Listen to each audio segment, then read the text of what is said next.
കോഴിക്കോട് വടകര നഗരസഭയിൽ ഒരു പതിറ്റാണ്ടിലധികമായി സ്ഥലം മാറ്റമില്ലാതെ ഉദ്യോഗസ്ഥൻ ജോലിയിൽ തുടരുന്നതായി പരാതി. സ്ഥലം മാറ്റ ഉത്തരവ് ലഭിച്ചിട്ടും ഉദ്യോഗസ്ഥൻ മാറുന്നില്ല. അനധികൃതമായി ഒരേ ഓഫീസിൽ ജോലി ചെയ്യാൻ ഉദ്യോഗസ്ഥന് നഗരസഭാ ഭരണസമിതിയുടെ പിന്തുണയുണ്ടെന്ന് UDF കൗൺസിലർമാർ ആരോപിക്കുന്നു.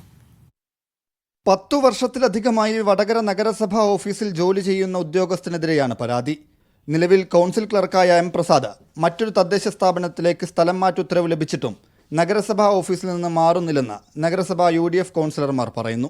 കഴിഞ്ഞ 2009 മുതൽ വടകര നഗരസഭയിലെ ബിൽ കളക്ടർ കൗൺസിൽ ക്ലർക്കായി ജോലി ചെയ്യുന്ന പ്രസാദ് എന്ന് പറയുന്ന ജീവനക്കാരൻ കഴിഞ്ഞ 16 വർഷമായി വടകര നഗരസഭയിലെ ഒരേ സീറ്റിൽ തന്നെ ഒരേ തദ്ദേശ സ്വയംഭരണ സ്ഥാപനത്തിൽ തന്നെ ഇപ്പോഴും സേവനം തുടരുകയാണ്.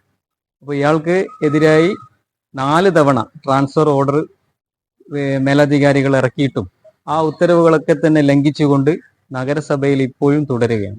നഗരസഭാ ചെയർപേഴ്സൺ അനധികൃതമായി സഹായിച്ചാണ് സർവീസ് ചട്ടങ്ങൾ ലംഘിച്ച് ഒരേ ഓഫീസിൽ ഉദ്യോഗസ്ഥൻ ജോലിയിൽ തുടരുന്നതെന്നുമാണ് ആരോപണം.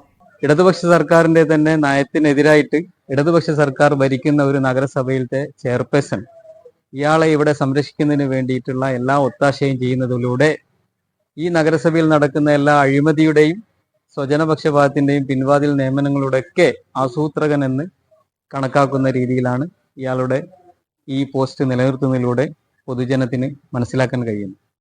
ഉദ്യോഗസ്ഥനെ വഴിവിട്ട് സഹായിച്ച സർവീസ് ചട്ടമടക്കം അട്ടിമറിക്കുകയാണെന്ന് ആരോപിച്ച് പ്രതിപക്ഷം പ്രതിഷേധവും തുടങ്ങി. വിഷയത്തിൽ വ്യക്തതയില്ലെന്നും പരാതി പരിശോധിക്കുമെന്നും പുതുതായി ചുമതലയേറ്റ നഗരസഭാ സെക്രട്ടറി പറഞ്ഞു. മീഡിയ 1 കോഴിക്കോട്.